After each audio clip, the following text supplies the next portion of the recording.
खुलुमबाय बयखौबो। आं जांगिला बसुमतारी। गिबियाव बयनिसिमबो आंनि गोसो गोरबोनिफ्राय अननाय सिबिनाय मोजां मोननायखौ बयनोबो जासिहरबाय। आङो बे भिडिअनि गेजेरजों जाय बिथांमोनहा मिउजिक सोलोंनो गोसो एबा खोनासंनो मोजां मोनो बे बिथांमोननि थाखाय आङो मोनसे रादाब एबा खौरां फोरमायहरनो थाखाय आवगायदों। बे खौराङानो जाहैबाय जोंहा क'क्राझार जिल्लानि सिङाव थानाय हाथिमाथा एबा मैदेर खर'आव इयुन फोजाखां देंखो फरायसालि मुंनि जोङो मोनसे मिउजिक स्कुल जोङो फसंदों। बे मिउजिक स्कुलाव जाय बिथांमोनहा मेथाइ खननो गोसो एबा इन्सट्रुमेन्ट बायदि बायदि दामग्रा सोलोंनो गोसो बे बिथांमोनहा फैनानै सोलोंफैनो हागोन। जोङो दिनैसिमावबो एडमिसनखौ लाखिगासिनो दङ। दा बेनिखायनो साफ्रोमबो मिउजिक सोलोंनो गोसो जानाय बिथांमोनहा जाहाथे गावखौ ओरैनो बेखाराव थायालासे एबा दोनालासे माबा मोनसे सोलोंनानै गावखौ बेस्थ'आव दोनहोनो हायोब्ला मोजां जायो। बेखायनो आङो फोरमायहरनो लुगैदों एबा खावलायहरनो लुगैदों जाय बिथांमोनहा मिउजिक सोलोंनो एबा खननो दामनो देनो गोसो जायो बे बिथांमोना निस्सय फैनानै जोंनि स्कुलावहाय सोलोंफैनो हागोन। बे स्कुलनि गेजेरजों जोङो मेथाइ खननायजों लोगोसे बायदि बायदि इन्सट्रुमेन्ट दामनायखौ फोरोंफानाय जादों।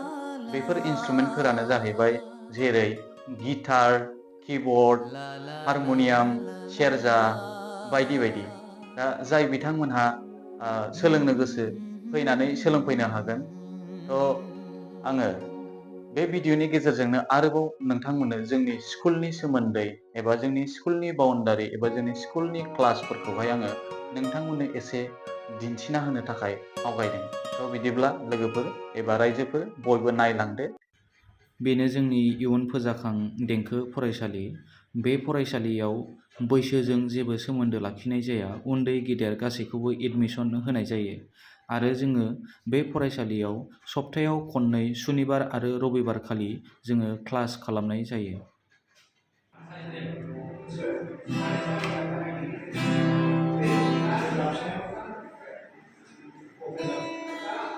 One, two, three, start.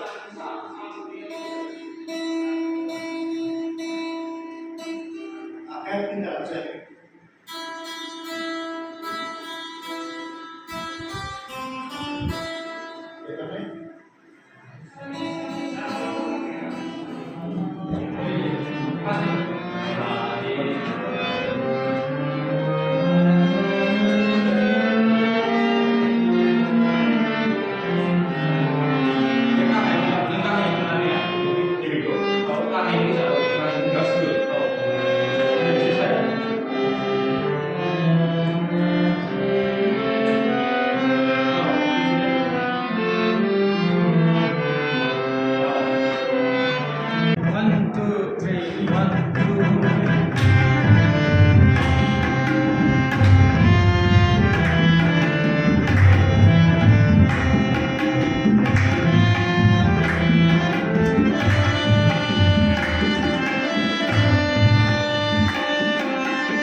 नायनायनि थाखाय साबायखर बावबाय आरो लोगोसेयैनो बयखौबो बे भिडिअखौ लाइक शेयार खालामनो थाखाय गुरैयै खावलायबाय जाहाथे बे भिडिअआ बयनिसिमबो सौहैयो आरो जाय बिथांमोना बे फरायसालियाव मुं थिसननो गोसो बे बिथांमोनहा गाहायाव होनाय फन नाम्बाराव कन्टेक्ट खालामनानै एडमिसनखौ खालामफैनो हागोन। आं बेखौनो जोबथारनायाव बयखौबो खावलायहरबाय आरो बे समाव एसेखिनियावनो आं दोनथ'बाय।